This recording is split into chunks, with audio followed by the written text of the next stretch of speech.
Cube plus 2 cube plus 3 cube and so on, कहां तक 10 cube तक का आपको सम फाइंड करना है। जल्दी से सारे बच्चे करके दिखाएं। क्या है सवाल? क्वेश्चन है आपके सामने 1 cube plus 2 cube plus 3 cube कहां तक 10 क्यूब तक का आपको सम फाइंड करना है। कैसे करेंगे बताओ जल्दी से सारे बच्चे। इन जल्दी से सभी नंबर्स का सम करके बताओ कैसे करेंगे। भाई बहुत आसान है, देखो ध्यान से सारे बच्चे। सबसे पहले यहाँ पर हम अगर पूरे में ना जाएं, ठीक है, एग्जाम्पल के तौर पे हम एक काम करते हैं, हमें नहीं समझ में आ रहा कि सर कैसे करें, तो सबसे पहले छोटे से टुकड़े को यूज किया करो। जैसे हमने इतने को यूज कर लिया, एक आंसर मिल जाएगा, मतलब एक तरीका मिल जाएगा आपके पास। तो यहाँ पर आ गया 1 और यहाँ पर आ गया 8, यहाँ पर आ गया 9, ठीक है।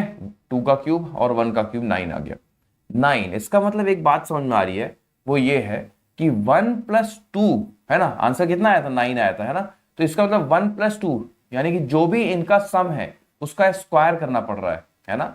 यानी कि क्यूब छोड़ दो थोड़ी देर के लिए, 1 और 2 का अगर आपने सम किया 3 आएगा, 3 का स्क्वायर कर दोगे तो आपके पास रियल आंसर आ जाएगा। दैट मीन्स कि यहां पर जितने भी नंबर्स दिए हैं अगर मैंने इनका सबका सम करके स्क्वायर कर दिया तो हमारा आंसर आ जाएगा। तो 1 से 10 तक का सम निकालने का तरीका क्या होता है आपको पता है बच्चों?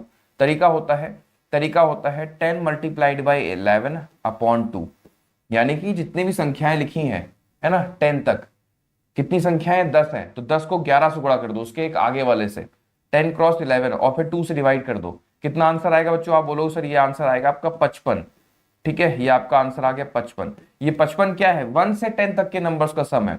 हमें इसका स्क्वायर करना पड़ेगा जिससे कि क्यूब्स का हमें आंसर मिल सके।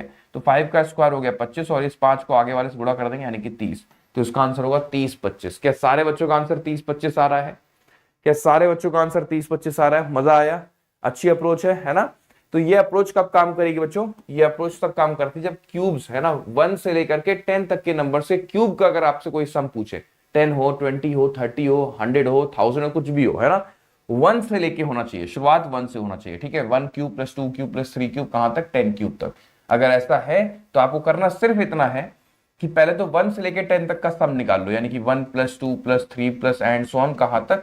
10 तक। इनका पहले सम ढूंढो। तो इनका सम ढूंढने का तरीका क्या है कि जितनी संख्याएं लिखी हैं उसको उसके जस्ट एक आगे वाले से गुणा करके 2 से डिवाइड कर दो। तो आप बोलो सर इसका जो आंसर आएगा वो तो 55 आएगा। तो अगर इसका आंसर 55 आया है ना, तो इसका आंसर क्या आएगा? जो भी 1 से लेके 10 तक के नंबर्स का सम था उसका स्क्वायर कर दो, यानी कि 30 25। ये इसका पूरा आंसर आ गया, ठीक है। आगे बढ़े, अगला सवाल अच्छा आपके स्क्रीन पर ये रहा। 1 प्लस 2 प्लस 3 प्लस 4 प्लस कहां तक? 10 तक।